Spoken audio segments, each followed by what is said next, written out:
Okay, now that our Hero 7 is out of the box, let's take a look at it. One of the first things you might notice is that there's now a pad print on the side of the frame that says Black 7. This is likely due to a lot of complaints about not being able to tell which camera was in the frame, and while this print certainly helps, it also says Black 7 and not 7 Black, which doesn't make any sense. I don't know why they didn't do that or even put Hero 7 Black. But whatever, this should be helpful as long as you put the right camera inside, because other than the small print, the frame is exactly the same as the previous two generations, so you can interchange them readily.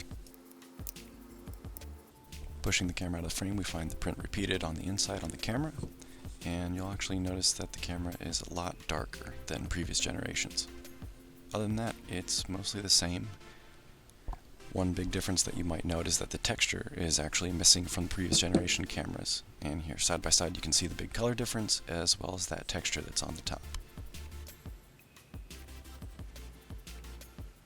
You can see the mode button and power button still in the same place, same microphone position on that side, same lights and front screen, and the speaker on the bottom is the same, though it is occluded a little bit in the Hero 5 and 6. Top side, same button, same microphone. Dimensionally, these cameras look to be near identical. If there are any differences, they are ones that you'd have to find a pair of calipers to measure, because visually these look exactly the same.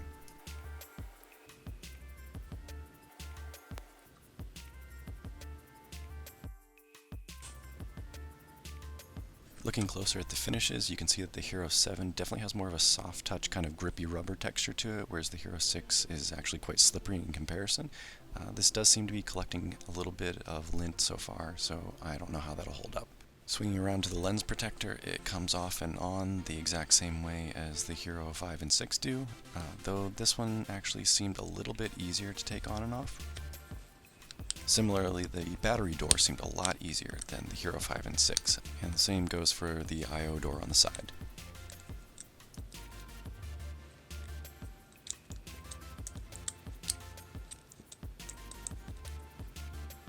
When comparing them to the Hero 6, there's definitely a little bit more of a struggle to get those doors open.